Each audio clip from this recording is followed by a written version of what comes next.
All right. Looks like about 3 feet. Mike? Clean before I left. I think you're good.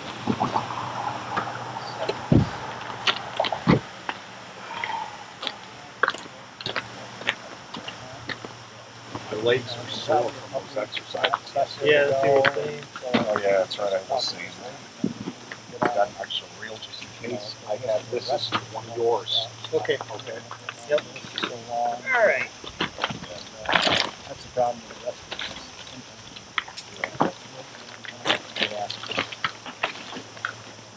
Let's just kind of work our way down to the dirt boat ramp over here. Rick, you want me to throw some waters in, brother?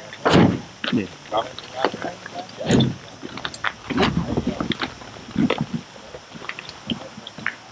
George, still getting ready. Oh. Ouch. Oh. Got it? that made your head go backwards, didn't it? I meant to do that. You know the saying, we wait on a woman, we wait on George. Well, we love him.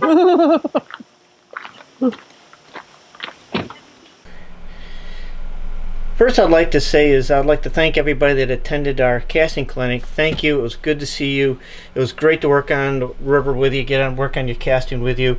Myself, Rick Smith, George Zervis, we all enjoyed seeing everybody and being on the water. It was a great weekend.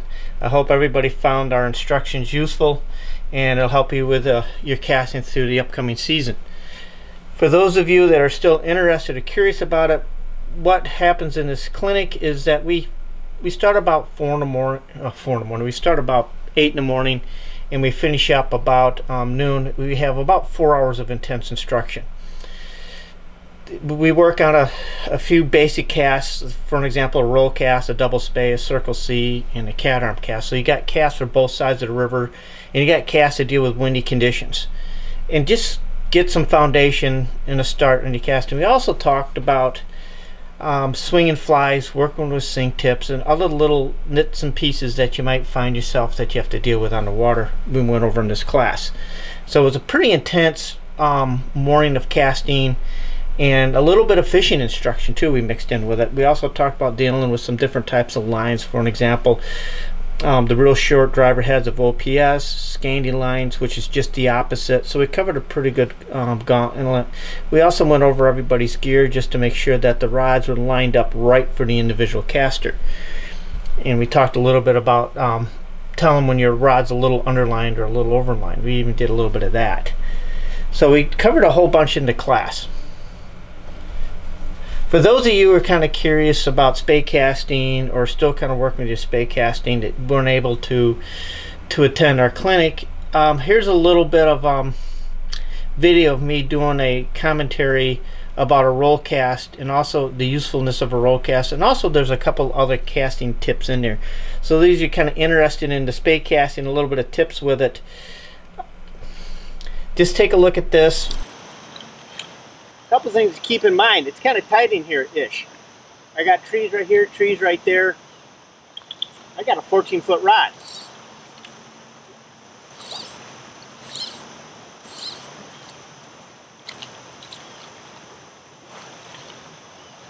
Not a problem.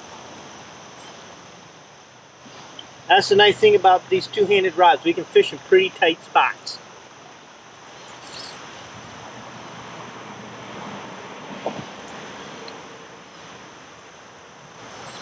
Get my line under control here.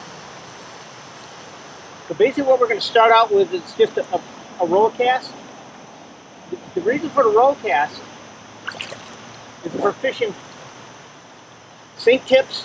Those tips are going to be running deep. I'll be talking about that on and off during the day because it looks like this fall we're going to have probably more water, potentially more water we've seen in many years. We've seen a lot of 285 falls, 185 like release like last year. This is 350. This might be as low as we're going to see the river all fall, probably till next spring, the way things are going. We could see some 750,000 CFS release water this fall. So we're going to probably be running a lot of sink tips, or we'll be trying to, or taking advantage of that. With the sink tips, they're going to be coming through, they're going to be deep. When you lift up to make a cast, I'm gonna just do. You're gonna be deep, and it's gonna take a lot of load. So what you want to do is, when you come out with your sink tips, you want to just come up, do a roll cast.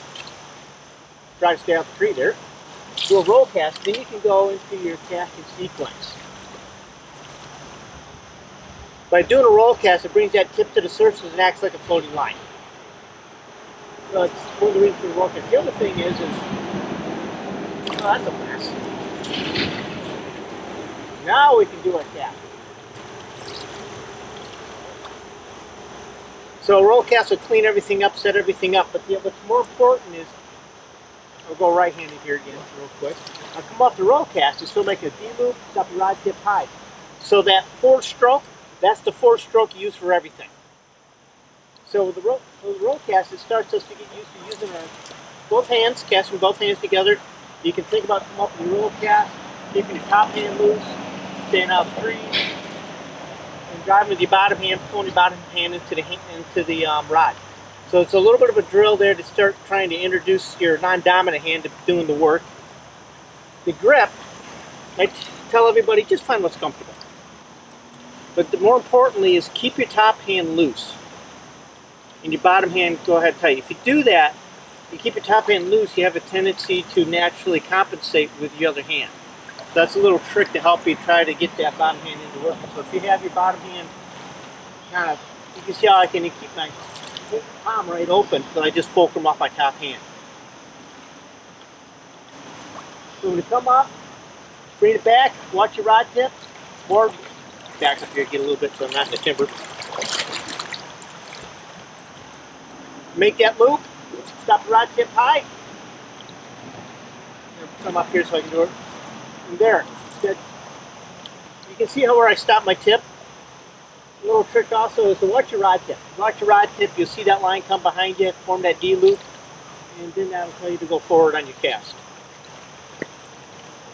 So we're just kind of working with a little bit of a roll cast for a few minutes, and then we'll just move into the next cast, which would be a kind of a natural evolution into what we're doing. This is Jay at JPEG Guides and Lost River Fishing. We are a year-round fly fishing catch and release guide service. We fish the Lake Ontario tributaries, and then during the spring and the summer we also fish the inland trout streams, classic dry fly fishing. During the heat of the summer we will do the warm water fishing for bass and pike. If you're interested in any of our outings or have any questions, please feel free to email us at fish@lostriversfishing.com. Hope to hear from you, and if you have any questions, feel free to contact us.